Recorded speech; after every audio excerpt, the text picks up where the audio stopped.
welcomes you to America's longest-running computer show, Sound Bytes. Call the show now at 966-JAZZ. That's 966-5299. Toll-free 800-790-0415 or soundbytes.org. Now, alongside Steve Ray and Dave Enright, here's Nick Francesco on member-supported Jazz 90.1. Good afternoon, Mr. and Mrs. America, all the chips in the PC.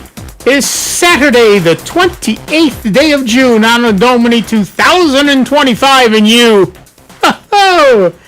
lucky people, you're listening to Sound Bytes. I'm Nick Francesco. I'm Dave Enright. And I'm Steve Ray. And it's 6 minutes after the hour. For your edification and delectation, we are going to be bringing you news, views, things to choose, nothing to lose. Kick off your shoes, don't get the blues. Have you paid your dues? Oh, before we get to the news, we should talk about the dues. Mm-hmm. As you know, we are a publicly supported station. We don't get any of the big government grants from any government. And this year we are a little short of our operating budget. So it's not a lot. It's significant, but not unattainable. So we need by the end of the month to raise a little bit more money. And I did the math. And if everybody listening to my voice right now were to pledge $10, we would love that. Or more, because we know there are some people who are not going to pledge. Yeah. So you can head over to jazz901.org, hit that big red donate button, and make everybody's life a little easier, particularly Rob Linton, who is not breathing as easily as it could be right now. And while you do that, I will read the news. On Tuesday, Microsoft, this is the willy, won't-y, will they, won't they, did they, didn't they. Can't make up their GD, man. On Tuesday, Microsoft announced that it's extending the Windows 10 extended security updates. It's extending the extension for an extra year by letting users either pay a small fee of $30, Which they already were doing. or by syncing their PC settings to the cloud. This extension means that you can avoid the death of Windows 10 for another year until October 13th. How are you? October 13th of 2026 for free. Individuals can opt into the program from their personal Windows 10 PC through an enrollment wizard available in the Settings app. Users can choose one of the three options. Use Windows Backup to sync your settings to the cloud at no additional cost. Or redeem 1,000 Microsoft Rewards points at no additional cost. Or pay $30, and local pricing may vary. Once the appropriate option is selected, users' PCs will be automatically enrolled into the program. Extended security updates, or ESU coverage, for Windows 10 devices runs from October 15th of 2025 to October 13th of 2026. The Enrollment Wizard is currently available in the Windows Insider program and is expected to be rolled out to Windows 10 customers in July, with expanded availability set for mid-August. So you're only going to have from about the middle of August to the middle of October to sign up for this. So make your decision now. Don't go looking for it. Don't call us when you don't see it. It's not available yet. Right. You will definitely see it by August, maybe July, definitely August. They have the beginning instructions on their website that I'm posting now. It's worth noting that the extended security updates do not cover new features, non-security updates, or design changes. All you're going to get are security updates. Which, of course, if you're still on Windows 10, it's because you don't want to change anything else anyway. Another key aspect to factor in is that using Microsoft Rewards or Windows Backup requires users to sign up for a Microsoft account if they don't have one already. To be clear, this isn't exactly a reprieve for Windows 10. The operating system, which is approaching its 10th birthday in July, won't get any significant feature updates after it reaches end of life in October. And you must pick one of the options, otherwise you're not enrolled and your computer will become vulnerable to every hacker out there. So, our poll of the week at soundbytes.org, that is Bytes with a Y, Francis would like us to remind you, is Windows 10 users get a reprieve-ish. And your choices are, I'll use Windows Backup. I'll use my Microsoft Rewards points. I'll pay the $30. I'll run Linux. I'll keep my Mac, thanks. And going commando, baby. Now, after you voted, we already have 32 votes in the poll, and the vast majority of you are running Linux. Very nice. I applaud that. Mm-hmm. And while you vote, after you vote in the poll, of course, if you have more to say on this or and dang near any subject under the sun, give us a call, 585-966-JAZZ. It's 966-5299. Toll free 800-790-0415. Again, before we start getting calls, this is a rollout. It isn't going to happen until July. And you have 3 choices. Okay? You can use the Microsoft backup, the Windows backup feature that backs up to the cloud. Now, the question there, of course, is how do you feel about putting all of your information in the cloud, where, Microsoft at least has access to it. And, of course, you have to have a Microsoft account to do that. Using your Microsoft Rewards points, again, you have to have a Microsoft account to do that. And then you have to get Microsoft Rewards points. I'll talk about those in a minute. Or you pay the $30. Those are the only 3 ways you can do this. And we kind of thought this might have happened anyway, because they had the $30 plan all along. Right. For the 30 for the first year, 60 for the second year, and 120 for the third year. Right. So we'll see what happens in another year. Right, exactly. But you can pay the $30 for 1 year without enrolling in the 30, 60, 120. So yeah, that's that. But again, before we get to the phones, let me just say that the way to earn Microsoft Rewards points, you can search with Bing. This is all assuming you've already got a Microsoft account and that you're logged in with your Microsoft account. So searching on Bing gives you points through your PC or mobile.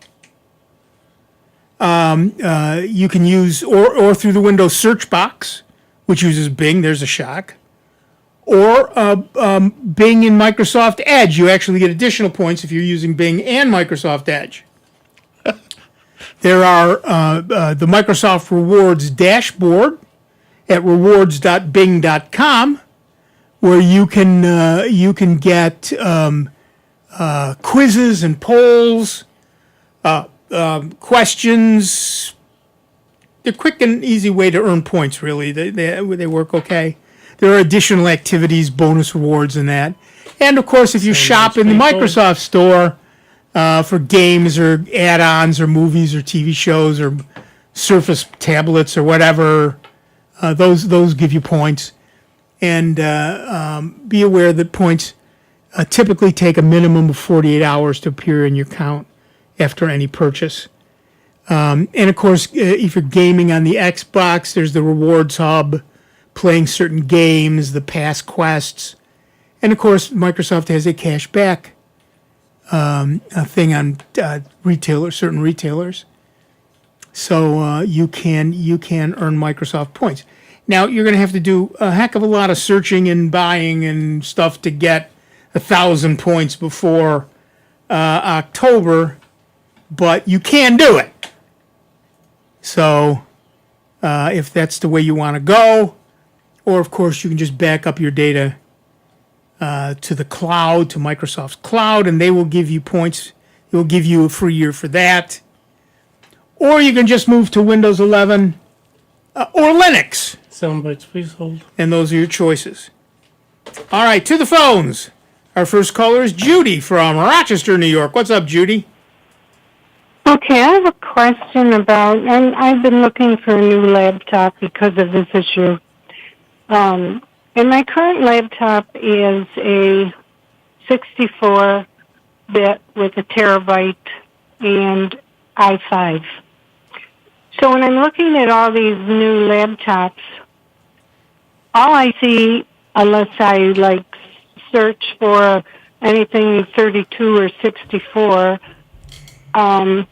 almost all of them are like 16 gig or 18 gig. What's the deal here? It depends on what you're looking at. Many low-end machines, unfortunately, and that includes Chromebooks, which don't need as much RAM, but a lot of the lower-end PCs will come with only 16 or even maybe 32 gig of RAM. And then you look at the hard drive, and it's 256 gig or maybe 512. Yeah, it gets a little tricky because both RAM and storage are rated in gigabytes. So you think 16 gigs should be the RAM, but sometimes it's not. Right.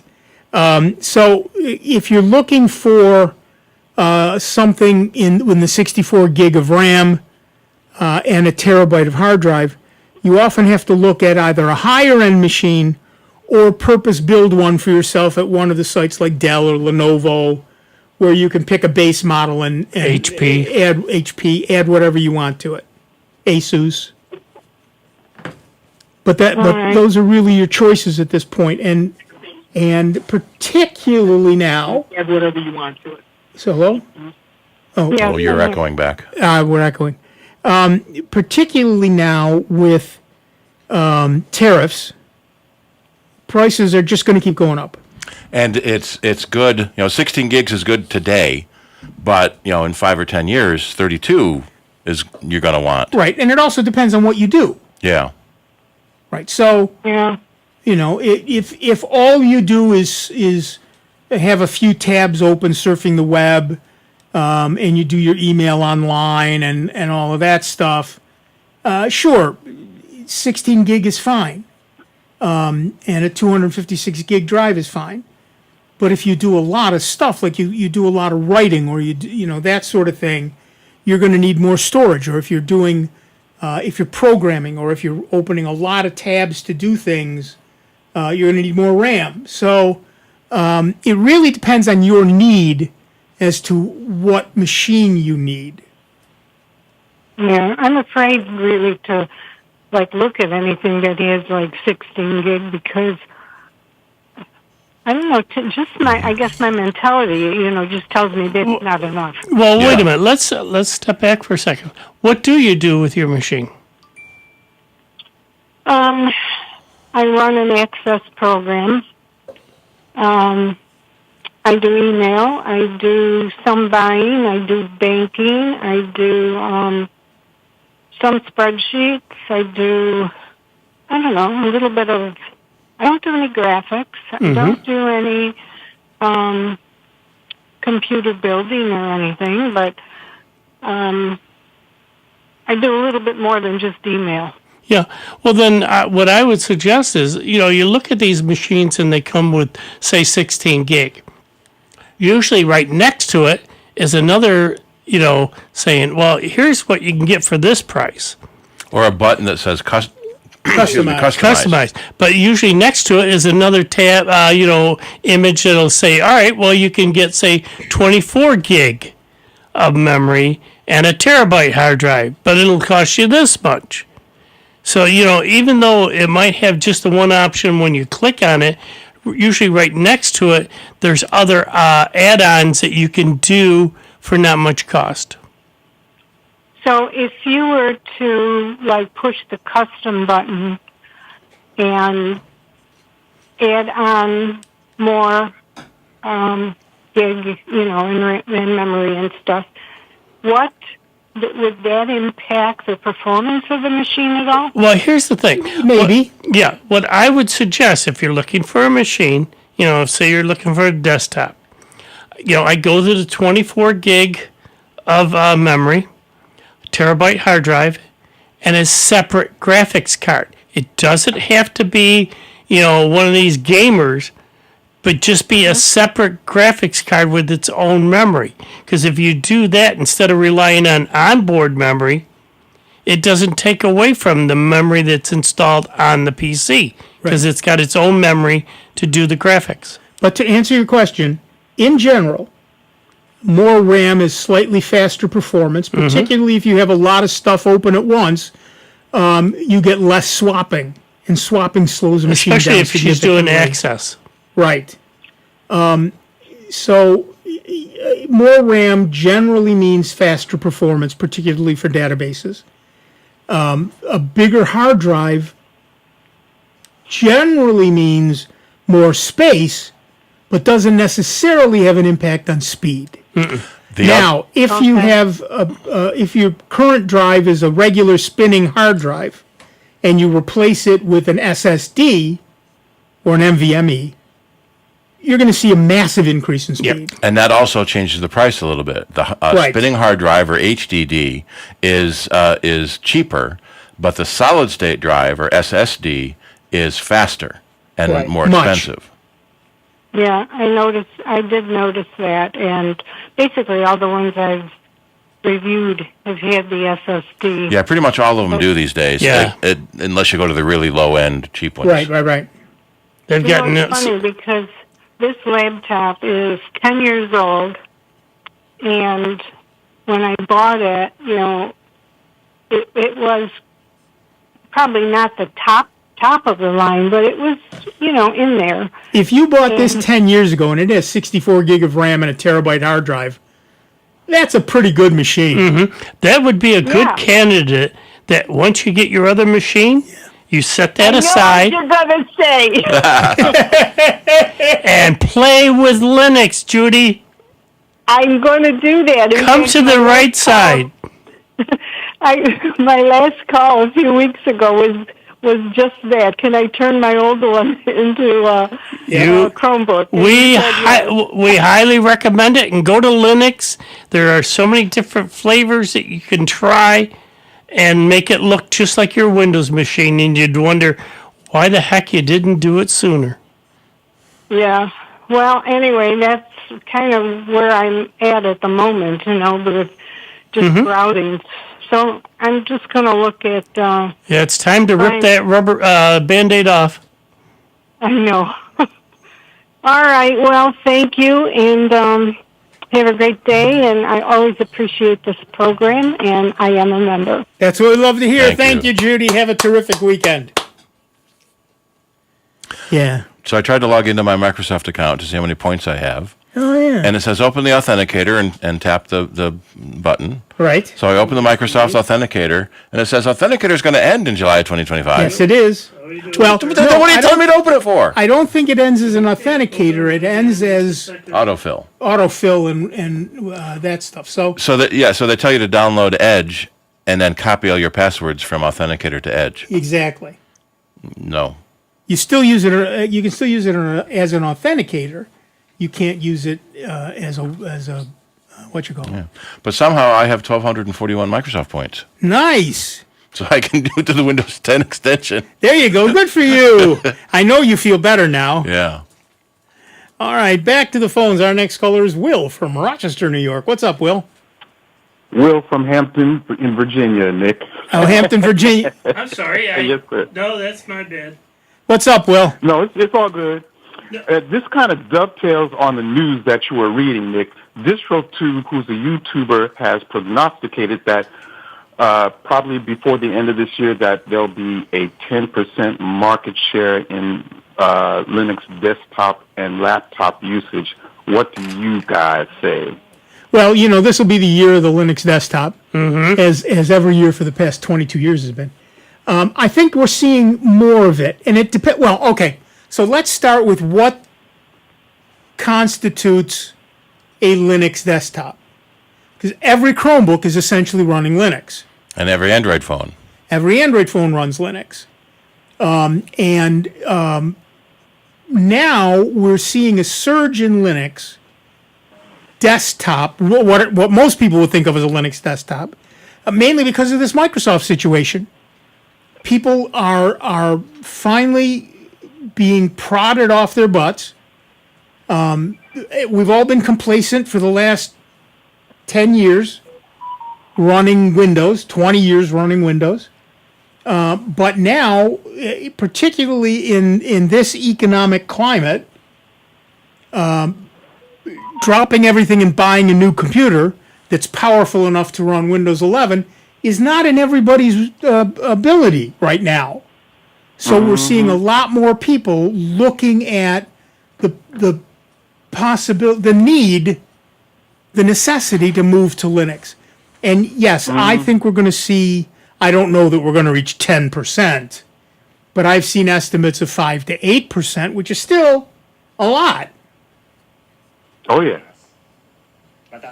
And it is my hope that we will see people break out of the Windows hegemony and hegemony, I don't know how that's pronounced, and move into something else. GIF. GIF. I know it's pronounced GIF. I don't know if it's pronounced hegemony. Yeah.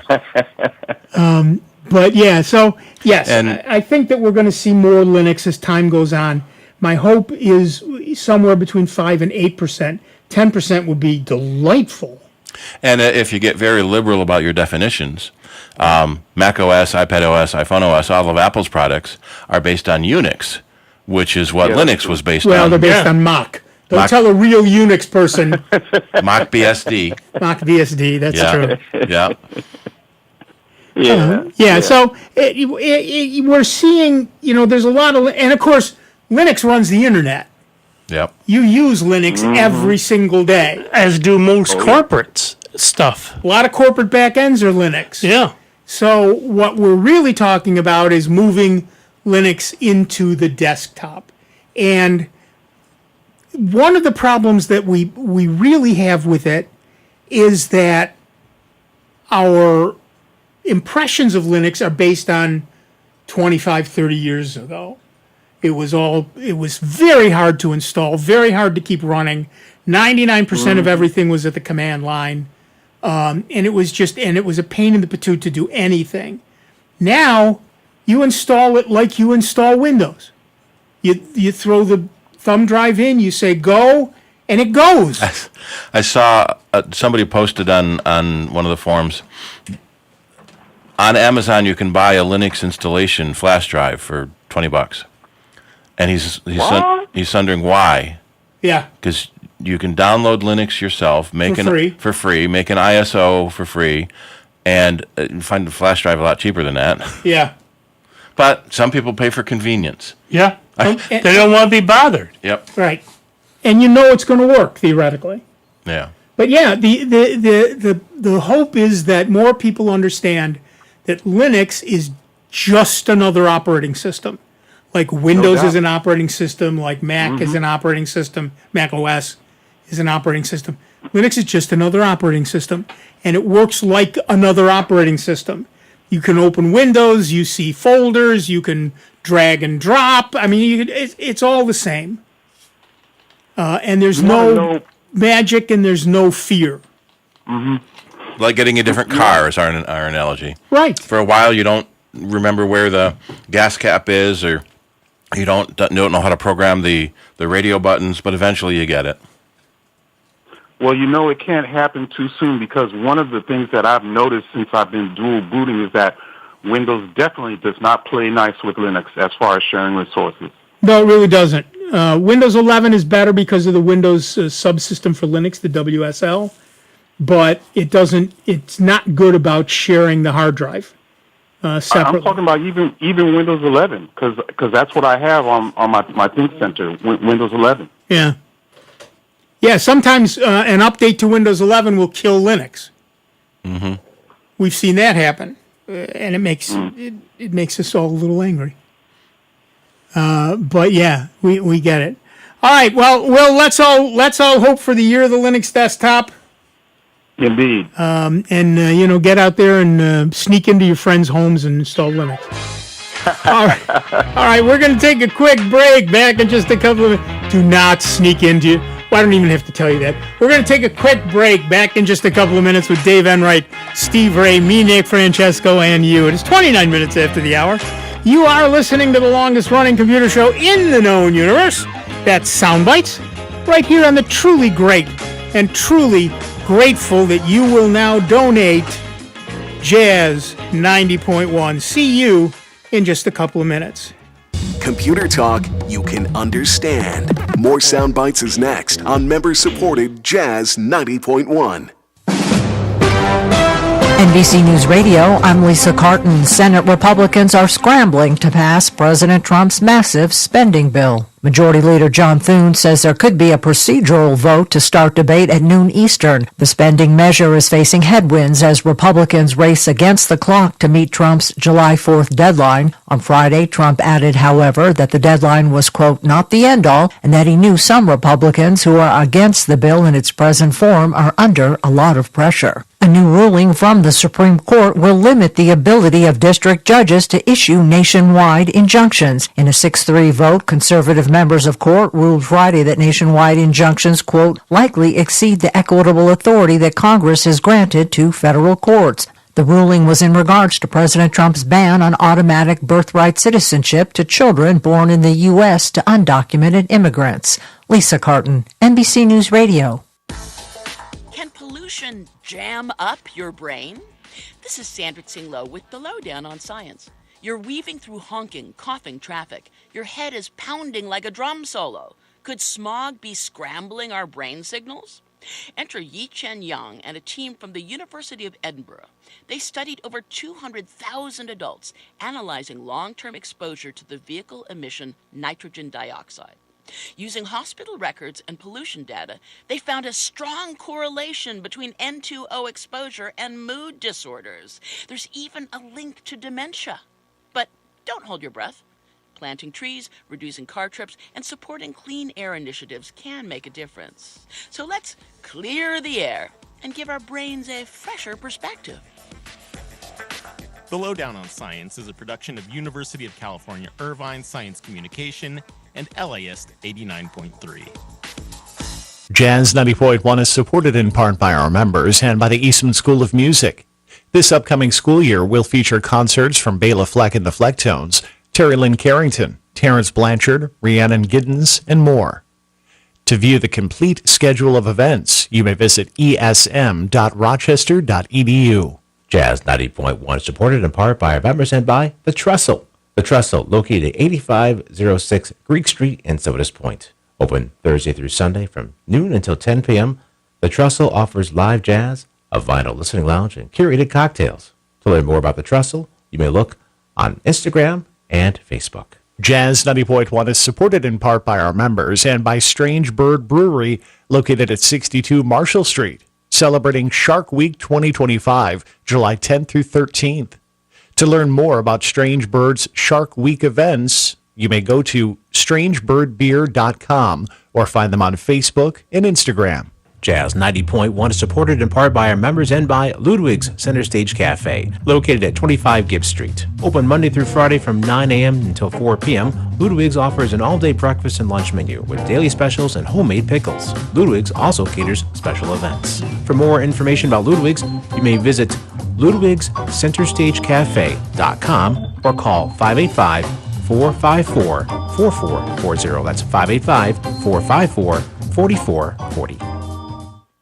Unused prescription opioid pain medicines can spell trouble.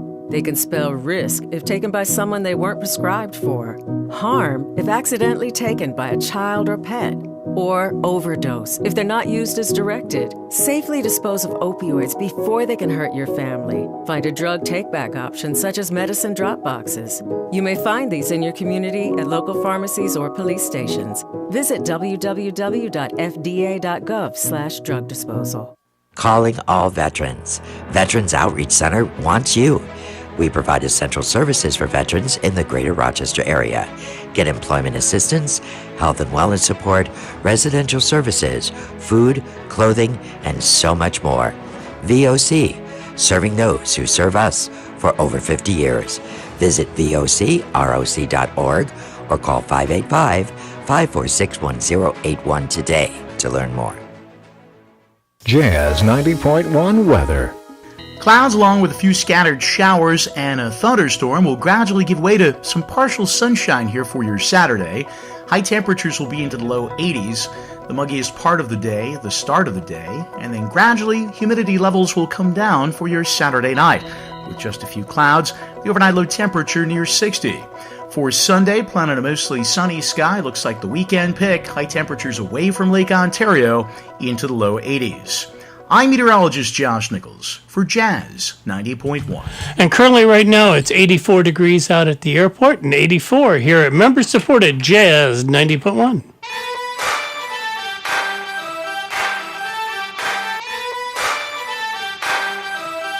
Welcome back, everybody. I'm Nick Francesco. I'm Dave Enright. And I'm Steve Ray.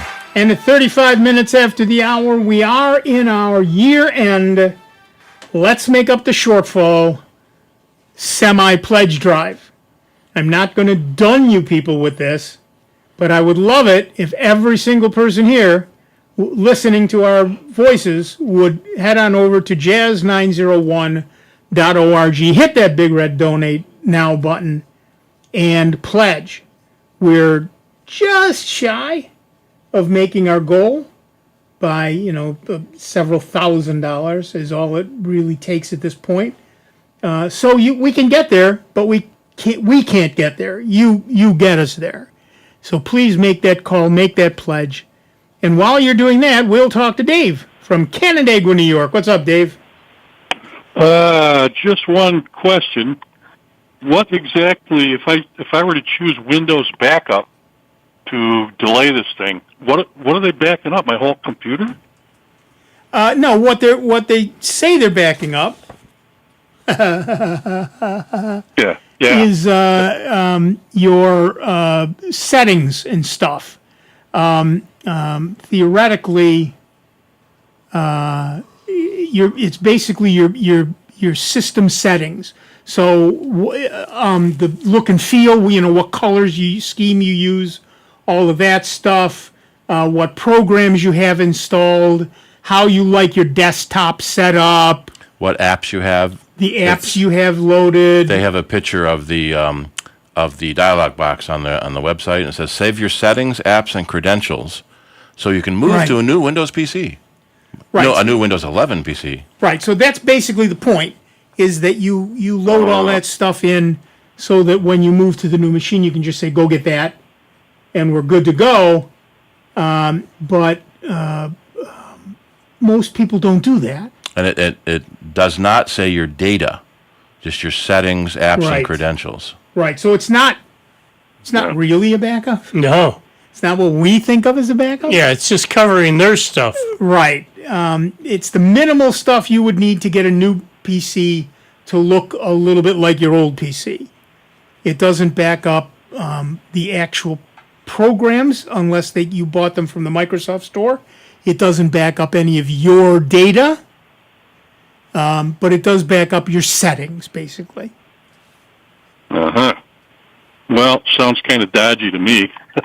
Yeah, thanks. It's Microsoft. Did I mention that? It comes from Microsoft? Yeah. I didn't. Yeah. When you said, the next one's going to look like the last one, that has not been my experience with Microsoft.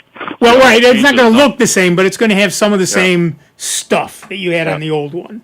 Right. And that's the thing. Change So, it just for the sake of changing it. Mm-hmm. Right. So they can charge you more. If you bought, for example, that extended paint, what do they call it? 3D paint from Microsoft. You bought that from the Microsoft Store. That would come over. Mm-hmm. Because it saves the setting that you bought that and you use that. But, anything that you loaded externally wouldn't come over. None of your data would come over. Or your other programs. Any other program that you loaded externally wouldn't come over. So, that Windows backup is not... Do your homework. Really see what it's going to do. Yeah, you really want a real backup. As opposed to just the Microsoft backup. And it looks like what Windows Backup is going to tell you to do is install and activate OneDrive so that it can copy your files to the internet. But you only get 5 gigs of free cloud space on OneDrive. So if you have more than 5 gigs on your PC, you've got to buy more cloud space. Right. So and I guess I didn't mention that. If you also have OneDrive, it will back up your data to OneDrive. But as Steve said, the whole point there is to make you buy extra storage. Because OneDrive only give you backs 5 up gigs. everything and anything. Right. Right. No, Microsoft, I want to save my file on my computer that I own in my house. I don't want OneDrive. Well, that's why I go into Revo Uninstaller and uninstall the OneDrive. because I'm And then- tired of their Yep. GD ads. They keep saying, "Oh, you're running out of space. And the You next- need to buy more space so you're protected." The next Windows update Yeah. puts it back, and you got to remember to take it out again. Yep. Nope. Well, since Google already knows everything I'm up to, maybe I'll give this some consideration. Yep. They claim they're not Yeah. grabbing my personal data. Who knows? Well, the That's, theory is they don't, but yeah, right. Who knows? I mean, your privacy is pretty well gone anyways. Let's face it. You Right. carry around a phone that they can track you no matter where you go and what you're doing. Yep. That's all I got. Thanks. Yep. All right, thanks, Dave.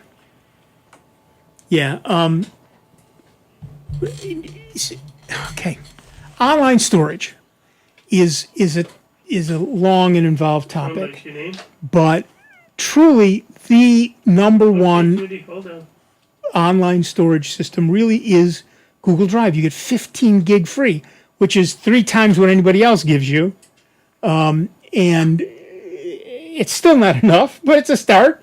And anything that you do in Google Docs, in the Google Suite, so Docs or Sheets or the presentation program, any of those things that you do in any of those programs don't count against your storage. So I've got 19 gig of storage in my Google Drive, because in the beginning they gave you extra storage if you fulfilled certain tasks. Yep. So I got an extra 4 gig out of the deal. So I have 19 gig of storage. I'm using about 7 gig, and most of that is images. So if I'm writing a book, the images count against my storage, but the book itself does not. I've got 20,000 documents. Let's say all your articles that you wrote before. Everything I've ever written is up in Google Drive, and it's not taking up any space, because when I uploaded it, I said, go ahead and convert it to Google's format, so it doesn't count against my storage. And here's the other cool thing.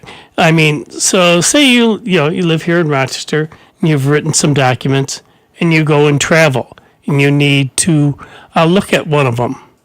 Oh, gee, with your phone or another computer, you can log into your account and, get that document because it's up on the cloud and it's secure. Many times I've taken my Chromebook somewhere to do some writing in a more conducive environment, come home, sit at my computer and keep on writing, and everything is there. It just works, and it's very nice as far as I'm concerned. So I'm writing, the current book I'm writing, I'm doing in Google Docs as well. It does everything I need to do and does it well. All right, back to the phones. Our next caller is Judy again from Rochester, New York. What now, Judy? Okay, so if I decided not to buy a new computer and move to Linux, do I have to wipe my current laptop, free of everything? Yes and no. You can certainly do that. That will give you all the space, and everything will work under Linux. Now, you can also what they call dual boot. Since you already have Windows on your machine, if you download a version of Linux, throw it on a thumb drive, and boot from that thumb drive, you can play with Linux without installing it on your computer. It'll run completely off the thumb drive. Now, it will run slow because thumb drives are slow, but it will run. And it'll give you an idea that, what can you do, everything works, etc., etc. When you're ready to install it, there's an installer program. And because you already have Windows on your machine, one of the questions it will ask is, do you want to wipe out the drive or dual boot, install this next to Windows? That's where you get to make a choice. You can install it next to Windows, and then when you boot up, the system will say, which do you want to do, Windows or Linux? And you get to pick. But honestly, what I would suggest... But you have to have enough disk space to do that. Yeah. You have to have enough disk space. You got a terabyte of drive, so if you've got a decent amount of disk space left, you don't have a problem. Yeah, but see, I wouldn't encourage this for her, only because, she's going into it cold. So she's got to get her feet right into it versus slowly getting her feet into the water, getting comfortable with Linux. Not that it's a hard thing. Things are a little different, like we've said, and it could add to a frustration level. That's why I always suggest that, you do it on a second machine. Right. Because you still got your original machine to do your work on, your database and everything else. And then when you have the time and, patience to sit there and focus in on learning Linux. And so really you have to make a decision. If you decide to wipe out your laptop, make sure you have all good backups. Okay, well, I have an external drive which backs up once a week, and then I also have Carbonite which backs up. Okay, make sure you've got a good backup, a good current backup before you do that, and make sure that if you're running a database that is based on Microsoft Access, you are going to want to export all of the data into probably CSV files, CSV files. CSV, yeah, before you do anything drastic. That's why in your particular case, if you don't have a second machine to play with, my suggestion on your machine is to dual boot. Yeah. Because, that way you can get everything working without losing productivity until you're comfortable enough with Linux to say, all right, I'm going to wipe out the Windows partition and take back that space for Linux. Yeah, well, at this point, I'm not too concerned about the Access program because they said that if I go to the Chromebook setting, that they will give me a computer just for that. Wow! So, yeah, so I would be all set with that. Of course, a few weeks ago that wasn't the case, but I guess it's because they want to keep me doing it. Well, good for them. That's good. Yeah. Okay, so get that set up first, and now you have a Windows machine that you can do all whatever you want to do on, and now you can play with Linux on your own personal machine, and you can just wipe it out and put Linux on it. Yep. That's the order I would do that in. Yeah, definitely. Get the new laptop first to do your Access database on, and then move to Linux on your personal machine.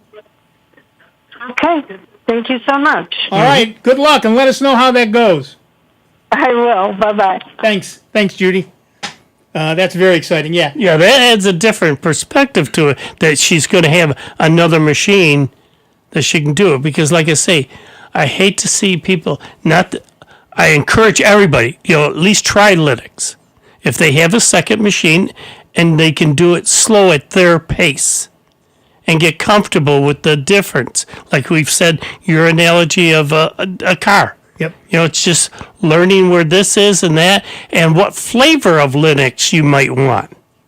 Because there are so many different ways you can set it up and different flavors, looks and feels that, it's wild what's out there. And, it's free. Yep. You're not going to have to pay a $30 yearly fee. And one of the things that I suggest for anybody thinking of going to Linux, and it amuses me, Dave is a recent convert to Linux, and as they say, the recent converts are the most fervid. But one of the things I would suggest for anybody who wants to learn Linux and does not have a second laptop they can play with, consider buying a Raspberry Pi. A Raspberry Pi, you can buy a Raspberry Pi 400. I don't know what the price is right now. It was $100, but I'm sure that with the tariffs it's gone up, but not that significantly. And you will now have a full computer. All you have to do is hook up a keyboard. It comes with the mouse. It's not a keyboard, excuse me, a monitor. It comes with the keyboard. It comes with the mouse. And then you throw Linux, whatever version of Linux you like on it, and you can play and play and play change them around all you want, and it's not a terribly expensive investment to get you interested in playing with Linux. Yeah, matter of fact, I wound up getting mine. It was for $99. Yep. Canandaigua has them listed for $70 at the moment. Nice. Okay. And in stock. Well, and that's partially because they're made in England, and most of the stock comes through Canada, so the tariffs are not as high as they are with Chinese-made or shipped goods. I just read a story, and I asked our UPS guy about it too. The UPS driver has to collect the tariff when they deliver the product. They don't know there's a tariff on it until they scan it as being delivered, and it pops up on their screen, $57.85 due for tariff. And they can only take a check. They can't take cash. Right. So when you buy something, make sure you know what country it's coming from first. Right. Yeah, I just bought a Raspberry Pi 5, and it was a little bit more expensive than I thought it would be, but it came direct, so I don't know.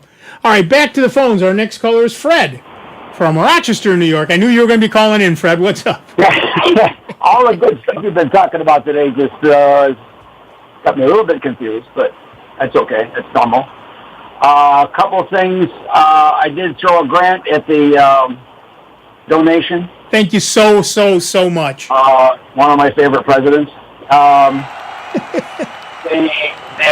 noticed they have a Amazon Pay or is it Google Pay? Amazon Pay. But they don't have a PayPal option, which I would have picked over the Amazon Pay, but either one is. Oh, yeah. And I've been thinking about a Raspberry Pi just to play Pandora. And I've done some Google searches, and it says I can do that, but it doesn't tell me much about how.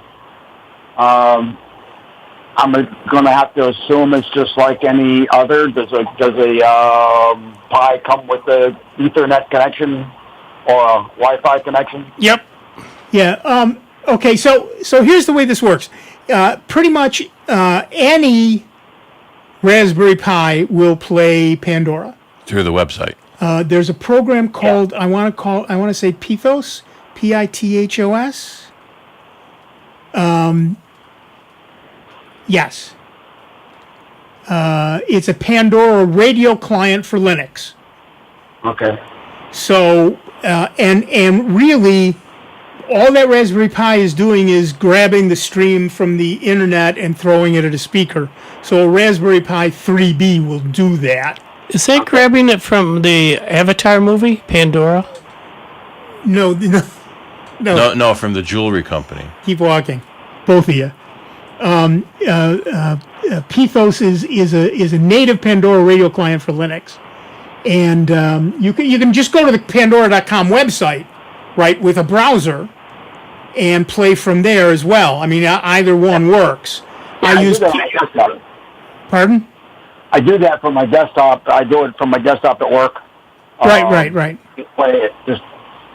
I use the desktop when I'm out somewhere, but I've started to use Pithos Pithos or however you pronounce it. It's Greek. It's all Greek to me because it's much lighter weight than the browser. So if I don't need to open the browser. It just takes fewer resources. Pithos was the box that Pandora had. Yes. Yes. Pandora's box. Exactly. So all you need, and I have done this. I have a Raspberry Pi 3B that sits on my desk, and I SSH into it to start Pithos.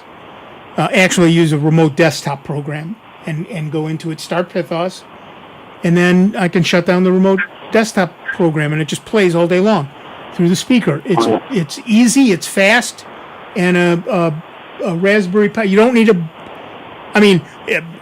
by all means, buy a 5, Raspberry Pi 5, because they are so much cooler and so much more fun. But you don't need one to do this. So if I want to change the channels on the Pi, I would have to go back to the remote desktop. Yes, and again, that takes that's 2 or 3 clicks and I'm there. Right, yeah. It's just like opening a program, right? So it's not that big a deal. 2 or 3 clicks, I'm in. Go make the change, and I shut it down, or I can leave it open in the background. Doesn't matter. I'll presume there is a Linux Ubuntu app for that. Yes, there is. In fact, I'm just Pythos. Okay. And yes, you can do a sudo apt install Pythos. Okay, sudo apt. Right. So it's a regular program in the Linux repository. So you would use apt to do that. Okay. On that Linux, I was looking at browsers, and one that kind of sparked my attention was a Zen browser. Yeah. Any opinions on it, or? Honestly, I haven't used it myself. I've heard I haven't heard much about it. I know that it exists.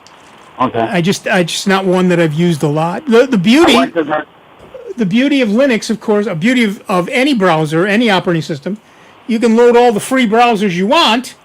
Yeah. And if you don't like it, either uninstall it or just ignore it from then on. Okay. I'm looking at a FlatHub, and I don't know what to do with it. You're looking at a what? FlatHub. So I downloaded the FlatHub. Oh, for Zen. Okay. Yeah. All right. So, okay. All right. So let me back up for everybody else for just a minute. We got a minute. There are multiple ways that applications are packaged for Linux. They're in the apt repository, they're in the snap repository, and they're in the Flatpak repository. I'm assuming you're talking about Flatpak, not FlatHub. Oh, FlatHub is where you get Flatpaks. Yes, it says on there. It says manual install, setup, Flatpak install FlatHub app Zen browser.zen. Right. So you would say sudo apt install Flatpak. Okay. And then you would say you then need to add the FlatHub repository. And you do that with Flatpak space. We're going to have to put this somewhere online. Remote-add space dash if dash not dash exists. Well, at the flathub.org website, oh good. Next to the install button, there's a down arrow that gives you the command line for manual install. Oh, perfect. Okay. And then you may have to log out and log back in for Flatpaks. But generally speaking, it's easier if you're particularly in Ubuntu. It is easier to use either apt or snap. Okay. Than Flatpak, just because of all this nonsense. Right. Yeah. Where I put my why does it keep disappearing? Okay, so that would be in the apps. What, Zen? I don't know. I don't think Zen is available there. You can also see if Zen has an app image, which you honestly just download, change it to executable, and double click on it, and you're done. App image, okay. Yeah, app image, app image. I hear the music. Yeah, we got to run. Sorry. All right, great. And write that book. I'm writing. I'm working on it. Thank you, Fred.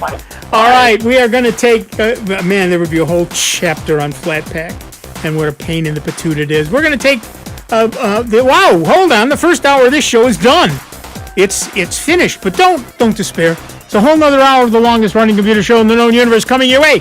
Another hour of Dave Enright, another hour of Steve Ray, another hour of me, Nick Francesco, and I forgot who I was, and another hour of you, but only if you give us a call at 585-966-JAZZ. That's 966-5299. Toll free 800-790-0415. Join Fred. Make a donation. We'll be back in just a couple of minutes. Don't go too far. Online 24 hours a day, 7 days a week at soundbites.org. More with Nick Francesco, Dave Enright, and Steve Ray next on member-supported Jazz 90.1.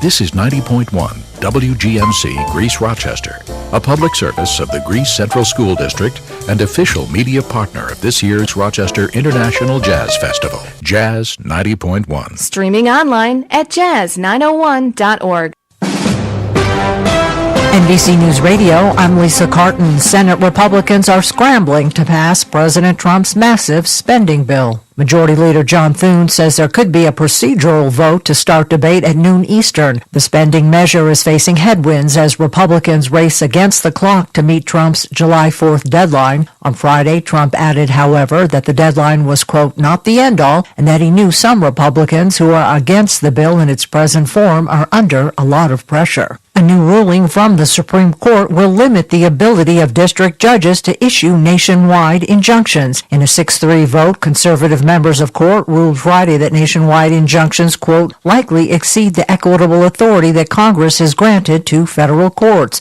The ruling was in regards to President Trump's ban on automatic birthright citizenship to children born in the U.S. to undocumented immigrants. Lisa Carton, NBC News Radio.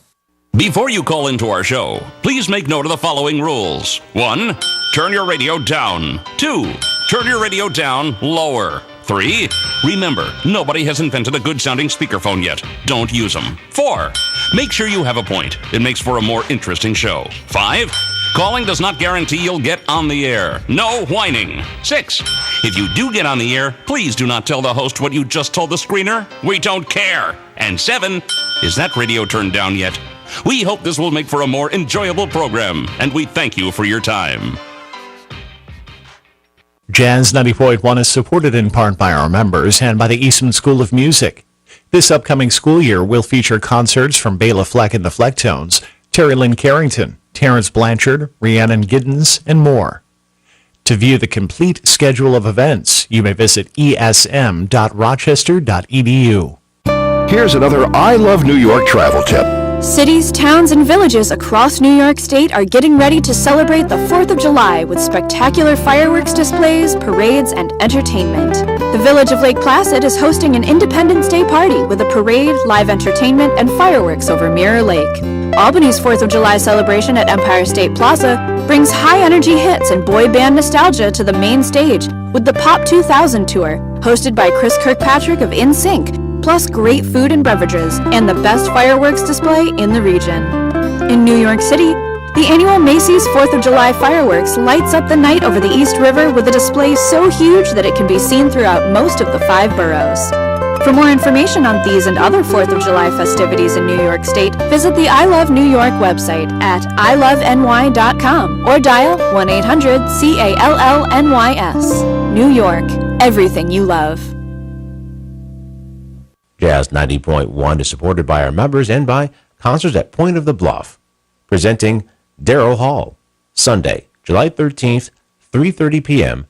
at Concerts at Point of the Bluff and Hammondsport on Keuka Lake. Gates open at 2 p.m. All shows take place under an open-air pavilion. For more information regarding purchasing tickets, VIP lounge passes, and early access wine tasting tickets, you may visit concerts@pob.com. Unused prescription opioid pain medicines can spell trouble. They can spell risk if taken by someone they weren't prescribed for, harm if accidentally taken by a child or pet, or overdose if they're not used as directed. Safely dispose of opioids before they can hurt your family. Find a drug take-back option such as medicine drop boxes. You may find these in your community at local pharmacies or police stations. Visit www.fda.gov/drug disposal. You must call 811 at least 2 to 3 business days before any digging project. So before you do this or this, make sure you do this.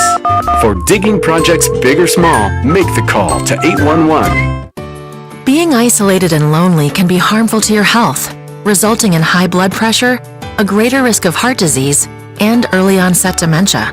So it's important to build and maintain social connections. Try a new hobby, volunteer, exercise, or use your phone or other device to stay in touch. Visit connecttoeffect.org to find resources and ways to stay connected. Presented by AARP Foundation with support from United Healthcare. Do you know a veteran in need? Nation's Finest, through the VA's Supportive Services for Veteran Families program, helps veterans and their families struggling with rent, employment, and other housing-related costs. Today, Nation's Finest operates more than 30 locations in California, Arizona, and Nevada, helping thousands of veterans every year. Visit nationsfinest.org or call 1-833-468-9676. That's 1-833-468-9676. Welcome back to America's longest-running computer show, Sound Bytes, on member-supported Jazz 90.1. Get online now. Call 966-JAZZ. That's 966-5299. Toll-free 800-790-0415. Or submit your question by email at soundbytes.org. Once again, here's Nick Francesco, Dave Enright, and Steve Ray on member-supported Jazz 90.1. Welcome back, everybody. I'm Nick Francesco. I'm Dave Enright. And I'm Steve Ray. And at 6 minutes after the hour, we are hurtling headlong into the second hour of the longest running computer show in the known universe, Sound Bytes. Before we go to the phones, let me remind you, particularly those of you who are just tuning in, you should know that we are in the year-end pledge drive. We are just a tad short of meeting our operating budget, and that means we need your help. So if it is within your means, please consider heading over to jazz901.org. Hit that Donate Now button. If everybody listening to this show gave us $30, we would more than hit our goal. And I know that many of you will not. So the rest of you need to step up. And while you're doing that, we will talk to Alan from Webster, New York. Hi, Alan. What's up? Hi, guys. You do a great job, and I'm a member, and I appreciate it. Thank you. We love to hear that. Okay, here's my problem.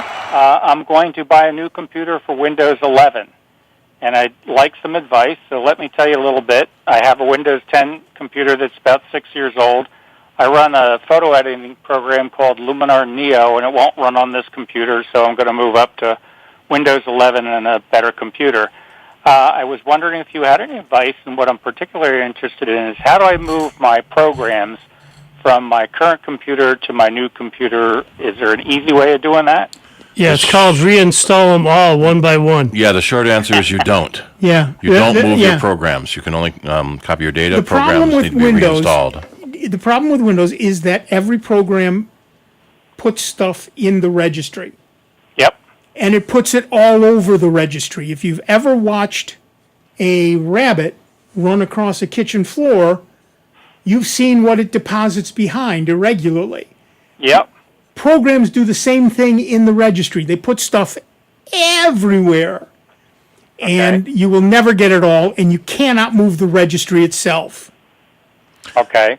So you have to reinstall the program from your initial installer, whether that was a CD or a file you downloaded or whatever. Yeah, most of the stuff I have is downloaded now, and finding the old stuff is tough sometimes. No, I get that, but there is a program called LampLink that claims to move your applications. I wouldn't trust we don't really know how much we trust it. Yeah, I've never trusted it. Well, here was another thought. What happens if I clone the hard drive, put it into the new machine, and then upgrade to Windows 11? I don't honestly know. It might work. It depends a lot on if it is identical to the old machine. Yeah, because Go ahead. What happens, though, is with Windows, Windows 10, actually it started back with Windows 8. It has to know what hardware is in your machine.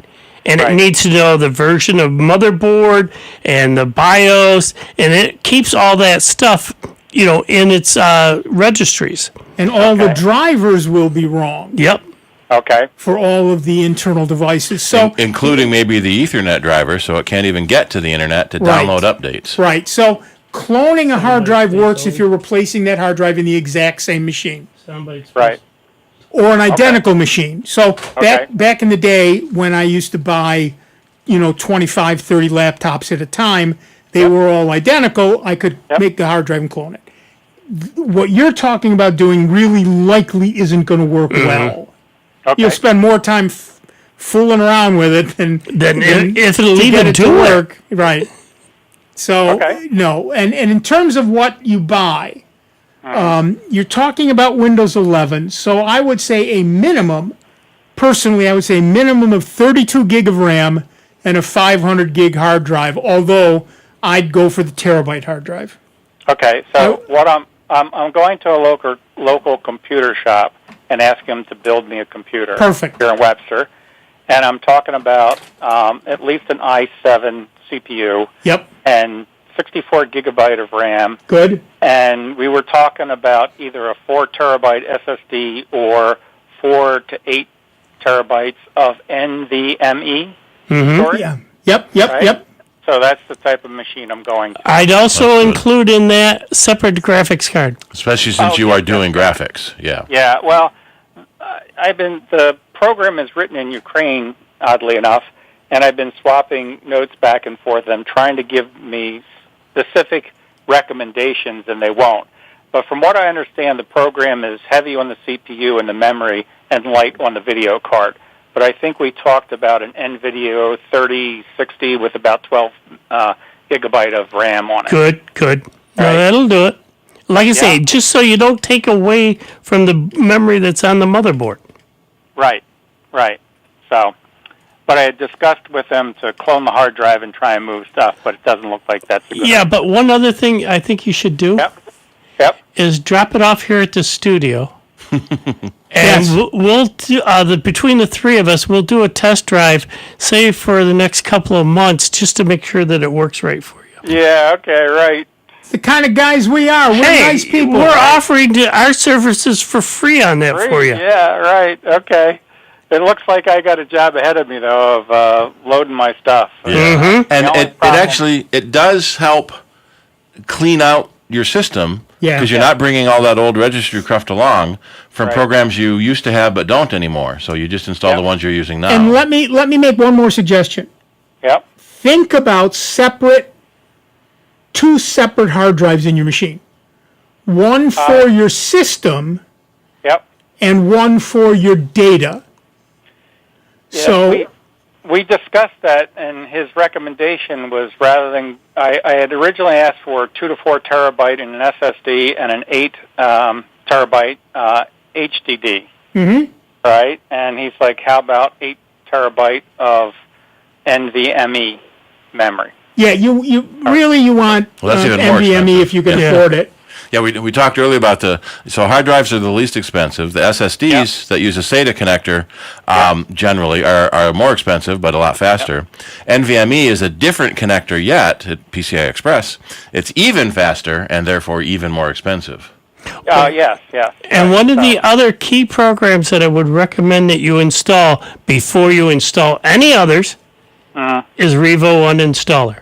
Yeah, it's on my current machine. Yeah, that is the first piece of software that you want to install after the Windows install on that. Yeah. It'll keep that machine running a lot faster and a lot cleaner, especially the newer version. Yep.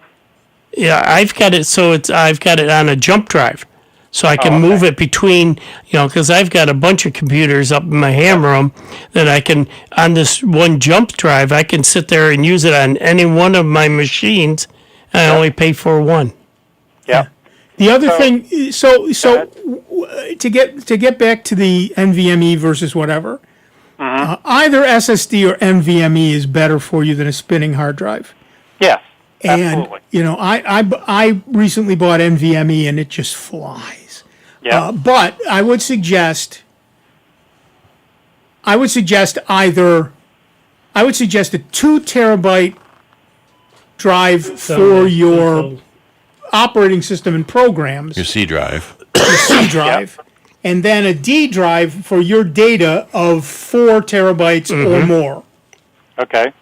And that, particularly if you do a lot of graphic stuff, that would make your machine fly both faster and better for backup. Because now you can just back up the whole D drive. You got everything. You know what you're doing. And it will be able to, since it's 2 separate drives, it can load OS stuff and data stuff at the same time, which is why it gets that much faster. Right. Right. So yeah, the other thing I've asked for is a CD DVD writer also, because I still burn them. Oh, of course. Yeah. Right. Right. So the other hard thing is I asked if there was a card on my digital camera. I still use CF cards and SD cards. And I asked if there was a card available to put in there to directly go to the computer, and he thinks not. I have to use a USB CF SD card reader. So yeah, you might be able to find one. They become rare. Maybe SD card, but I doubt CF card. Right. Right. Well, my cameras are a little bit older, and I haven't gone to mirrorless cameras yet, which only use SD cards. So right. You can only afford so much at one time. Yeah, right? really. Yeah, I know. Some things have to wait for next week. So one other quick question: what happens when Windows in October goes out? What's going to happen? If Nothing. You can continue using Windows 10 all you want. You will just be open to every single hacker on the internet. Yeah. Because the November updates will not come out unless you've paid for them or do what we talked about earlier, so that the bad guys know what the problems are, and they will start attacking the Windows 10 machines that aren't going to be updated. Yeah. The reason I ask how to move the applications is if I move, I can reinstall this Luminar Neo program, but I will probably lose all my edits to my old photographs. All right? Oh. You're right. That's I don't know enough about the program, but they should be in a file somewhere on your... Yeah, I would think once you save the file... Well, that's use the Windows backup for the app settings. That might do it. No, there's a catalog thing, but once you finish editing, you can output as a JPEG or a TIFF or whatever. But it remembers all your edits along the way. And the edits are really mathematical formulas, right? Well, they should still be stored within that particular file. I know Photoshop stores that as an XML file. Yeah, I don't use Photoshop. I use this Luminar Neo. Yeah, so it might be similar. Right, but I think I would have to keep my edits. I would have to reinstall the same data structure where I keep all my photos right now, and that's not very organized. Oh, maybe. Yeah, I see what you're saying. Yeah. Yeah, you know how it goes, right? Yeah, sorry. I have like 1.2 terabytes of old photos in there, so, you know. Well, you can continue to keep the Windows 10 machine, just don't connect it to the internet.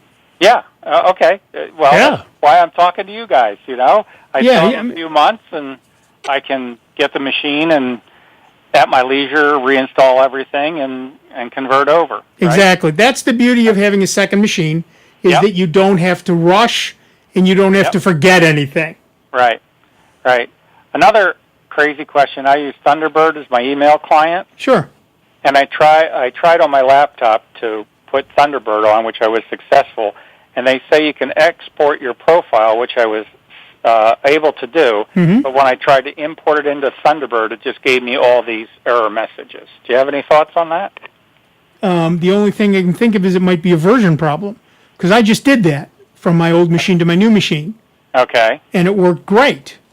Okay. Well, I will try again. I will check the version. Yeah, it could have hiccuped. I don't know what to tell you. I'm sorry. No, that's okay. I tried. My profile is like 4 gigabytes. That's pretty big. Yeah, well, I had to do it manually. Well, it's not just your profile then. You're talking about all your mail too. Yeah. So, but what if I just wanted to move? The biggest thing is the easiest thing to do is just go into Thunderbird and add new accounts. Okay. Right, and just add your the same accounts, but just go into add account new, and then your Gmail account and your whatever. Right. And then if you have them set up so that they are IMAP, then all of your data are still out on the cloud, and they will be brought down in the new program. If you're saving mail locally, you'll need to transfer that separately. Yeah, I did that, but the biggest thing, I can't get my address book to move over. The address book would be separate, and that you would have to move separately. And I think you can export the address book separately. Yeah, I've looked for that. Do you have any quick thoughts on help there? No. It probably exports as a V card. Yeah, you should be able to say tools. Yeah. Address book. I did that. Export. Select the address book you want, and then go to tools export. Okay. And I seem to remember I saved mine as a CSV. Okay, I think I've tried that, and I couldn't get that to work, but I will try it again. Yeah, right? I'm sure that's what I did. I'll look it up in my. Okay. I'll look it up in my site book, but I'm almost 90% certain that's what I did. And then you just put that on a flash drive or something, and move it to your new machine, and then import it. Yeah, and then import it. Yeah. Okay. Well, I thought I tried to do that, and I tried a number of different ways, and but otherwise, Thunderbird's working fine on my laptop because I said I'll do this as a trial for when I have to move to my new machine. You know. Yep. So, okay. Well, thanks for the advice. Appreciate it. Keep doing a good job. All right. Thank you. All right. Have a good day. Yep. Right. I think actually the new one, you click on the address book you want to export, and then it's the 3 dots, and there's an export under that. I'm sorry, say again? Thunderbird uses like a random file name when it creates your profile folder. Right, and it puts a new one, a different one. With a different random number. Right. But yeah, so you should be able to export it without an issue. I tended when I moved stuff over, I tended to not want to bring everything over, although I ended up doing so, just because I got so much cruft in it over 10 years. All right, back to the phones. Our next caller is Tim from Brockport, New York. What's up, Tim? Hey guys, thanks for taking my call. How's it going? Peachy, you? Any better, I wouldn't know what to do with myself. But a lot of people are telling me. Some of it not as complimentary as you might think. Yeah, exactly. But I got a quick question, and it has to do with Android phones. Sure. She got a new Android phone, and I did the whole switcheroo thing over with it, connected. I used the USB cables and did it via the Galaxy setup and all that. And it switched everything over except for her SMS, her texts. And I'm wondering, and right now, because the other one's kind of been deactivated, you can still do stuff with it, and I got to send it back because it's a trade-in. And I'm wondering, is there a program I can put on my desktop on my computer that I can actually draw all those out and save them for? Because I'm sure I will get the look if I don't. Of course. Now, okay, so let's start with on your SMS program, the messages program that you use. Was it Google's or was it Samsung's? I believe it was, I want to say it was Google's. Let me take a quick look at it again. Is it a Samsung phone? Yes, it is. Did you specifically tell it to use the Google Messages app? Probably didn't. It just said SMS, and I just said, okay. So that was probably... It is likely that you're using Samsung's SMS program. Samsung has their own way to back up SMS programs. All right. So... And you either use the Samsung Cloud, or there's a third-party app called SMS Backup and Restore. Yeah, that's what I keep finding. I'll post a link, too. And the SMS Backup and Restore is available in Google Play. Now, if you use Samsung Backup and Restore, then you have to restore it to the Samsung app on the new phone. you can't restore it, as far as I know, to the Google Messages app. Okay.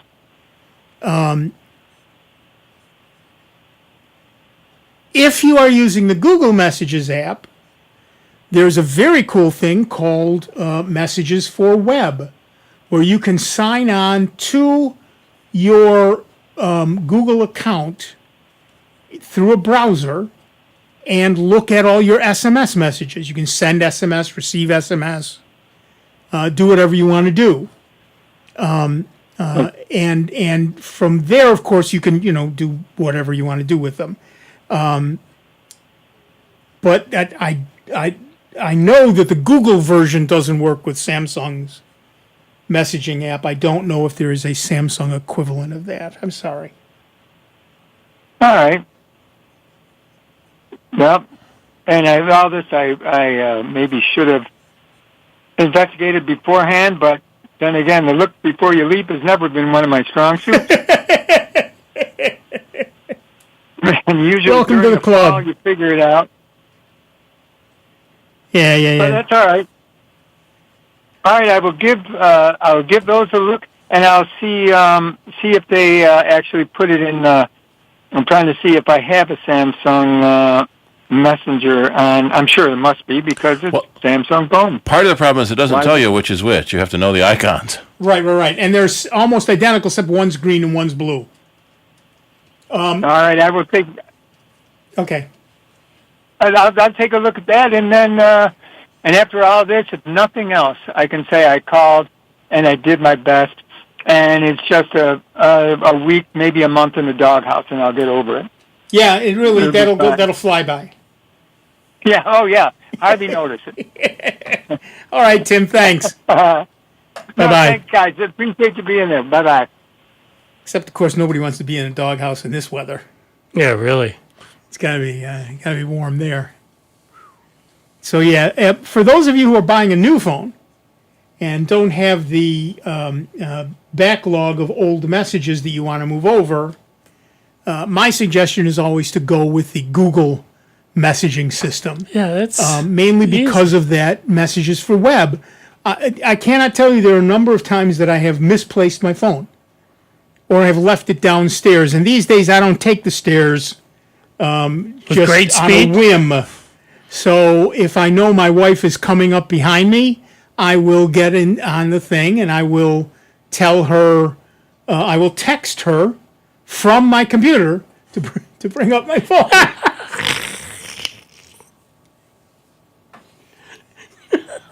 And, there are times when you're in the middle of a conversation with somebody and it's just much easier to type on the computer than it is to type on the phone. Yeah. Oh, definitely. Yeah. So, if you have the luxury of doing so, my suggestion is to go to Google Messages rather than the Samsung Messages. Particularly if you decide to get a non-Samsung phone next time, you can't go back to. Oh, I suppose you could download it. I suppose it's in the App Store. I suppose, but I prefer the Google messaging app for that one reason only. I like it that way. So if you get anytime that you get a Samsung phone, it is going to want you to use the Samsung apps. They are not bad apps. I'm not saying that at all. They are good apps. They just don't necessarily have the tools and interoperability that you get when you use the actual Google apps instead. So that's just a little tip. Well, it always makes me wonder why they went to the effort of making the app when there was a really good one already there. Well, they'd rather have your data than give it to somebody else. Yep. So that's the answer. They're keeping your data, not Google. Right. Since Google already knows everything about us anyway, whether we like it or not, it doesn't bother me to give them my SMS. None of my SMS messages are private. Trust me. I'm not there anymore. I never have been. But that's if you're going to do that, use WhatsApp. All right, we're going to take a quick break.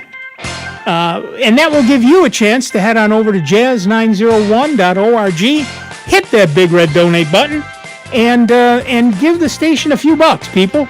We need to hit our goal, and we are in a shortfall situation. We need your help. Back in just a couple of minutes with Dave Enright, Steve Ray, me, Nick Francesco, and you. 29 minutes after the hour. Sound Bytes, member-supported Jazz 90.1. It's America's longest-running computer show. Back to more Sound Bites with Nick, Dave, and Steve. Next on member-supported Jazz 90.1.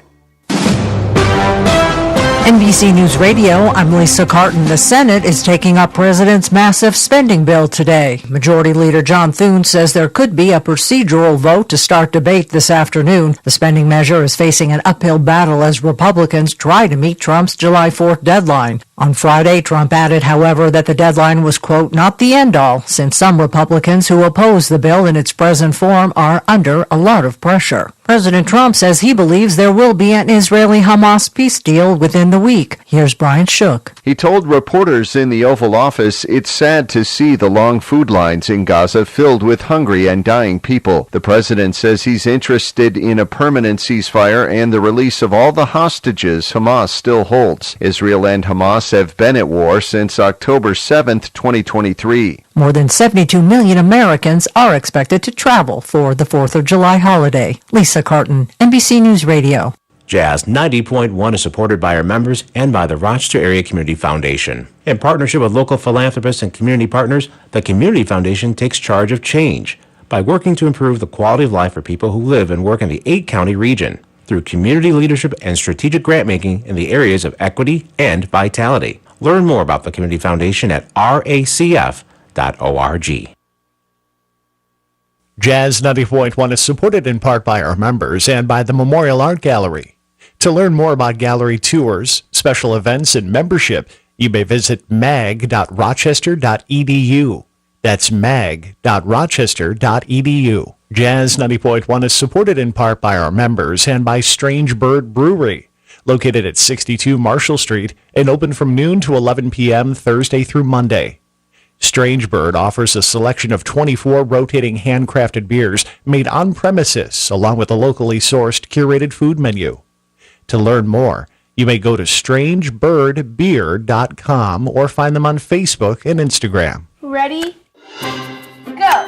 Okay, doctor. Operation! No, the most amazing care. They changed my life. Kindness Hospital for Children! Because people just like you, kids like me, can play in the game of life. Thank you! Go to lovetrends.org right away. Thank you! Jazz 90.1 is supported by our members and by Concerts at Point of the Bluff, presenting Darrow Hall, Sunday, July 13th, 3:30 p.m. at Concerts at Point of the Bluff and Hammondsport on Keuka Lake. Gates open at 2 p.m. All shows take place under an open-air pavilion. For more information regarding purchasing tickets, VIP lounge passes, and early access wine tasting tickets, you may visit concertsatpob.com. Being isolated and lonely can be harmful to your health, resulting in high blood pressure, a greater risk of heart disease, and early onset dementia. So it's important to build and maintain social connections. Try a new hobby, volunteer, exercise, or use your phone or other device to stay in touch. Visit connecttoeffect.org to find resources and ways to stay connected. Presented by AARP Foundation with support from United Healthcare. We are Lions International, the world's largest service organization. We are volunteers committed to strengthening our communities and supporting those in need, one act of kindness at a time.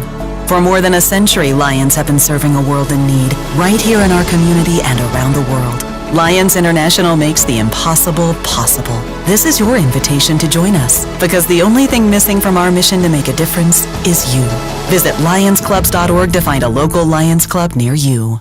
And now, your Jazz 90.1 weather. Clouds along with a few scattered showers and a thunderstorm will gradually give way to some partial sunshine here for your Saturday. High temperatures will be into the low 80s. The muggiest part of the day, the start of the day, and then gradually humidity levels will come down for your Saturday night. with just a few clouds. The overnight low temperature near 60. For Sunday, plan on a mostly sunny sky. Looks like the weekend pick. High temperatures away from Lake Ontario into the low 80s.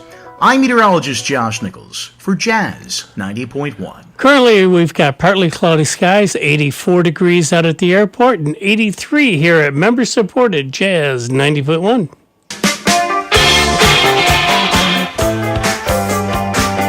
Welcome back, everybody. I'm Nick Francesco. I'm Dave Enright. And I'm Steve Ray. And at 35 minutes after the hour, we are Sound Bytes. And let me we're really rocking that Casbah. We're rocking that Casbah. And let me remind you, before we go back to the phones, that we are in a year-end pledge drive where we experienced a shortfall.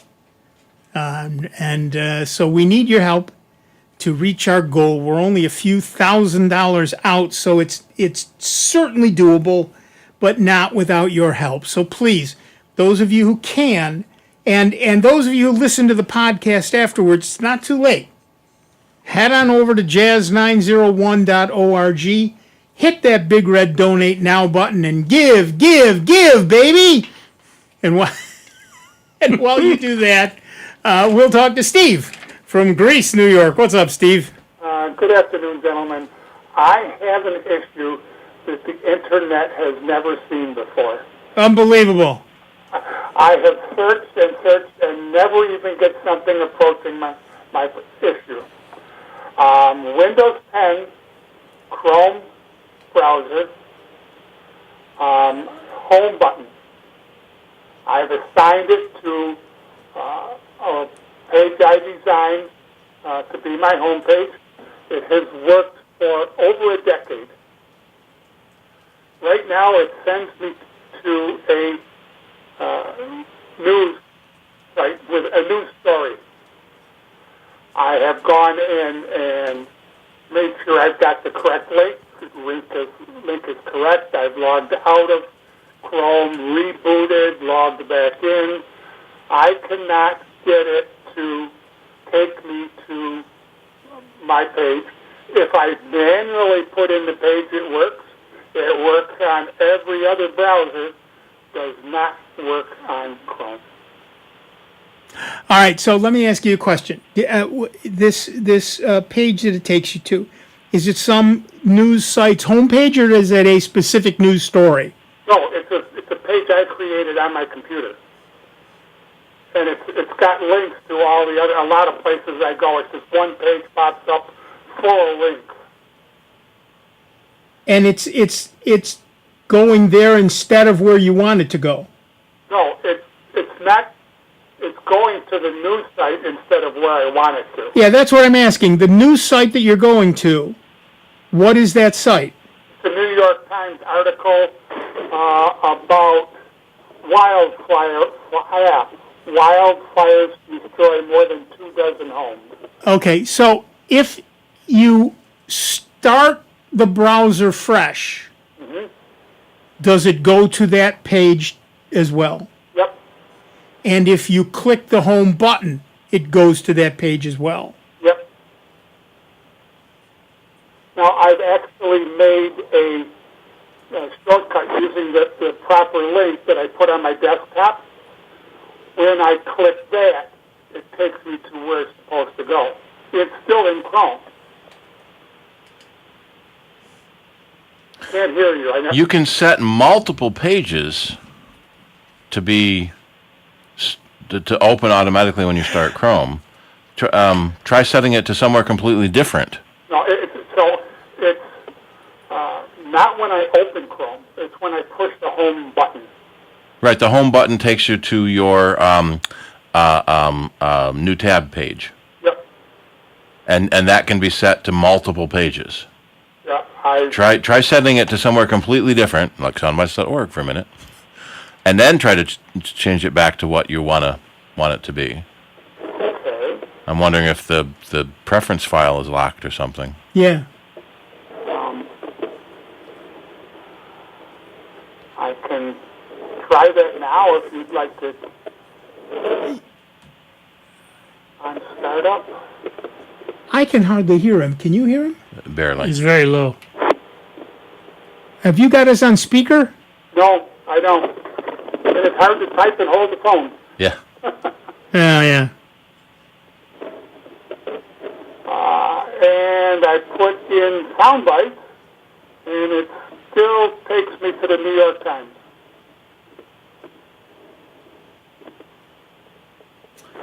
Okay. So you're in.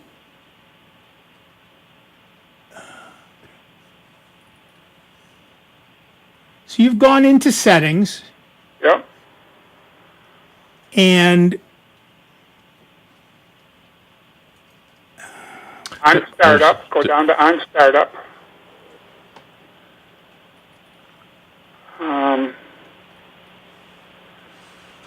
There's a reset all settings command, maybe. Yeah, that might help. That's the nuclear option. Yeah. All right, so try this. Go into your settings and in search, type home.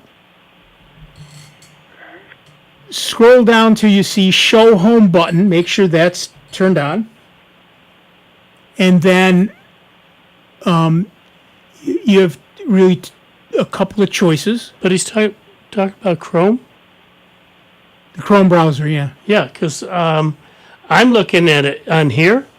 And if you go into settings and go on to the tab that says on startup. I was in the middle of telling him this. Oh. Well, that's where I am. That's where I sorry, I didn't catch. Okay. That's why I was asking where he was. Yeah, I'm on that page, on startup. If I go to search settings and type in home, I get two results. Add privacy. And no. You can scroll down and you will see under appearance, one of the choices is show home button. Right. That's turned on. And underneath it, you have a choice of new tab page or a site you set. Yep, and that's where I put it. File : / and then the path to your file. Yep. The only other thing I can suggest is that you've got an extension that's been added. Search page hijacker? Homepage hijacker? A homepage hijacker. That's somehow set. So I would check all your extensions. Yep. And if you've added any toolbars, which I have not, but okay. Yep. I would remove those. But one thing you can do is start Chrome with no extensions.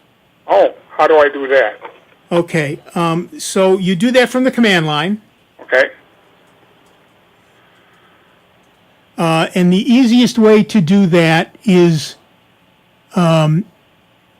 you say Chrome space -- disable - extensions. Okay. And disable extension. Okay. Extensions with an S. Okay. Yes. And that will start Chrome with absolutely nothing but the plain vanilla Chrome. Okay. That will tell you whether or not, and then go somewhere and then click your homepage button. Yep. And that will tell you whether or not the problem is that something has hijacked your homepage button. Excellent. Okay. I will give that a shot, guys. All right. Just for a second though, one of the other things that I use, because I love my tabs, and I sit there and set so many tabs, and I'll get them in a certain order.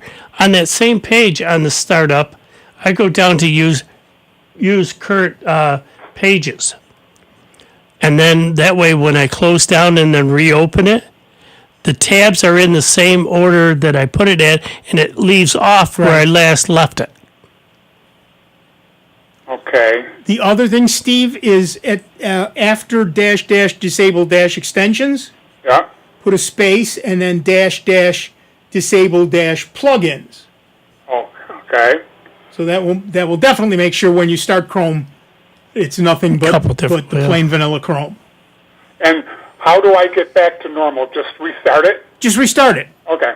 You can start it now. Then from then on, you can start it not from the command line, but from the and of course if it turns out that it works when you do it without any extensions or plugins, then you know the problem's an extension or a plugin. Yep. And now you got to do some detective work. Yep. Do my Sherlock Holmes. Exactly. All right, that's the place to go. Internet gave me nothing. So. Well, the internet. Yeah, most of the time the results are how to set your homepage. Yes. There's nothing on what if setting your homepage doesn't work. Yes. Right. Okay, thank you very much, gentlemen. You have a good day, and I'm sure this will fix it. I'm sure it will, too. Okay. We'll see you tomorrow night. Yep. And you're welcome for the start of the show news. Oh, you're very welcome. Thank you. That was being selfish. I'm sorry. But No, it's perfectly acceptable. Yep. All right, thanks. Yep. Bye-bye. I got an email. I collect news items all week long, but I got an email from Steve saying, there's this thing going on with Windows. Can you elaborate? Which I already planned on doing, but that's all right. I would rather hear it more than once than not hear it at all. So that's not a problem at all. So I love it when our listeners suggest something. I don't necessarily always have time to read it, but I love it when they suggest it. And this one was the kind of thing that, we were going to get 50 questions about. So you've probably heard this 100 times. No, you're the first. Thank you. Right. And I would still rather hear it 100 times than never hear it at all. Yep. All right, back to the phones. Our next caller is Fred from Rochester, New York. Hey, me once again. Again, okay. I got a quick question on the controlling the Raspberry Pi. Is there a recommended app for my Android phone to control that software? So what you're looking for is some sort of remote desktop program for Android. Yeah. Rather than using your computer. Okay. Yeah, use it on the Android to control the Raspberry Pi. Yep. VNC? No, VNC isn't a remote program. There are a number of remote desktop apps for Android. One called Chrome Remote Desktop, another one called Remote Desktop Connection. You can use Remote PC, Splash Top, Real VNC Viewer, Team Viewer, AirDroid. The trick is you got to use the same one at both ends, the server on the Pi the Raspberry Pi, or compatible ones. Right, the Raspberry Pi, when you set it up, one of the questions it asks you is do you want to do this? I've never had a Raspberry Pi that wasn't set up for remote desktop. That was yeah. There's one called RASP controller. Sorry? RASP. There's one that's called RASP controller, RASP controller. I don't know that one, but there is a remote desktop client for Android. Like I said, one called Remote Desktop. Microsoft even has one. I don't know that I would use it, but it's there. And there's the Remote Desktop Connection. There's Chrome Remote Desktop, and a bunch of others. So you just pick one, and then all you need from there. Now this only works over. Well, no. It's easiest to work over your local Wi-Fi.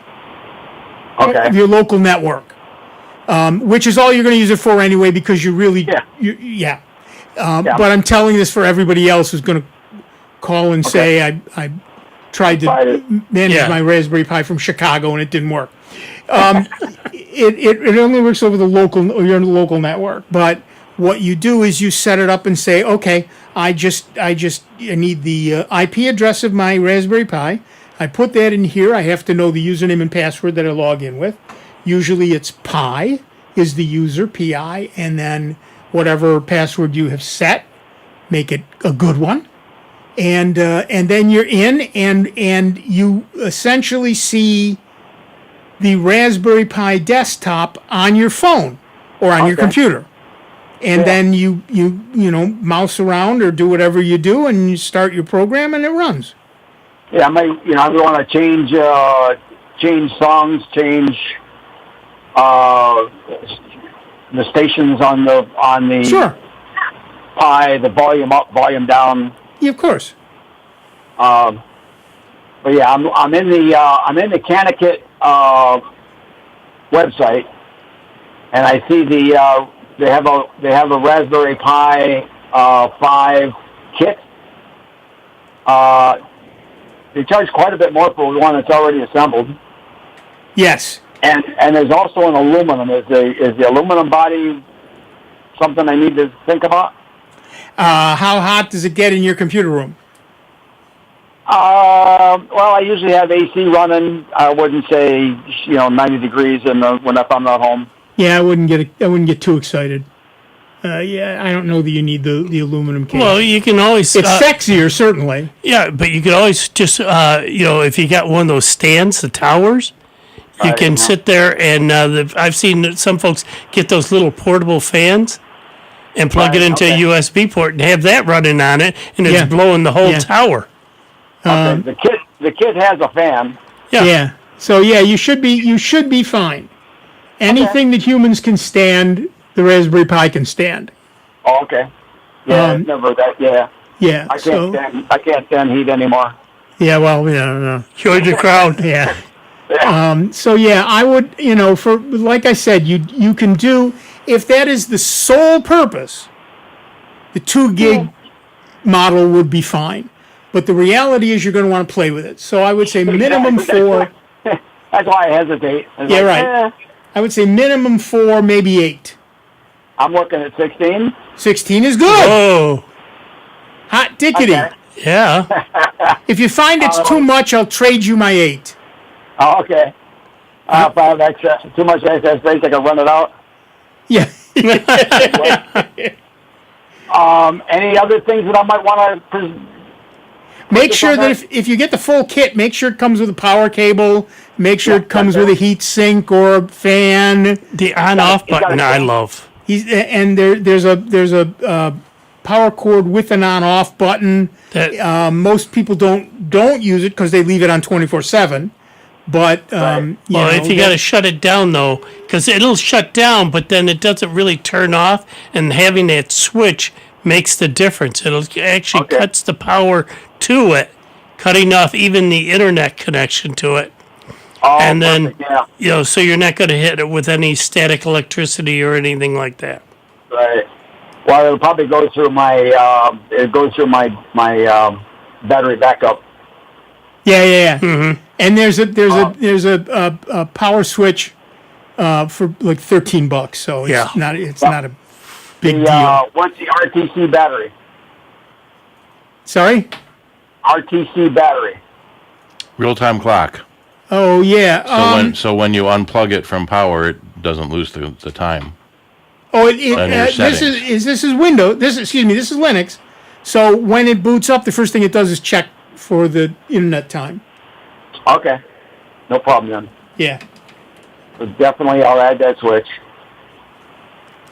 Yeah, you should be fine with that. So I would say a minimum 4 gig machine. 8 gig is better. 16 gig is fine. And throw a terabyte hard drive on it. And you can get a terabyte USB or I go SSD. And you can use it for an amazing number of things. Now, what we're giving you is overkill if actually all you ever want to do is make it a Pandora player. Well, you never. Right. But that's not all you're going to do with it because I know you. Yeah, and especially if it's on your network, you could also use that extra space for backup. You can use it for backup. You can use it to play with stuff. You can use it to all kinds of things. Mm-hmm. And with a 16 gig Raspberry Pi 5, you can continue to play music in the background, and you're going to be fine. Okay. You mentioned the network. I have a Netgear router, and my other devices don't see each other. They all see the router. They all get internet. I have two devices hardwired and one on Wi-Fi, but I'm not seeing the other. You have to turn on network browsing and file sharing. Are you talking Windows machines or Linux machines? Both. Yeah. Linux to start with, but I have one software that I run on a Windows machine that I can't seem to get it to do anywhere else. But it's set up for sharing? I don't know that I have that right. Yeah, you'd have to go into the drive and, right click on it and set up this sharing. Or the folder you want to share rather than the whole drive. Right, you don't want to share your whole drive. Okay. But generally speaking, and again, generally speaking, you should be able to just pick up a folder, right click on it. Again, it depends on what you're using for your programs, but you should be able to at some point to say, I want to share this drive to the internet. And once you have done that, intranet, right, to your local intranet. And once you have done that, it should become visible to your other machines. Now, okay, that's a step I missed. Right. To do that, you may need to install SSH or SMB. It depends on the network you're running. I mean, it depends on 60 different things. That's well beyond the scope of a simple phone call. Right. Yeah. But it is certainly doable. But it is not as easy as it sounds. Now, Windows to Windows, you can install SSH. Excuse me, Linux to Linux, you can install SSH, and in any window, any window that shows you your files, you can go up to the top, and instead of like file : / you can type SSH : / and another drive name, and then log into that drive. But connecting to Windows, you have to also install the system message block service, which is SMB, which is also sometimes called Samba. But that at least should get you started on your way to that. Yeah, okay. Perfect. The other thing is, if you install a network accessible storage, a NAS drive, right, you can hook that directly into your network, and those are generally set up to immediately announce themselves to everything on the network, and you should be able to then say, okay, I can copy this file to the NAS, and then from the NAS to the other machine. Right. The Netgear tech told me that I have to use the USB port on the... Right.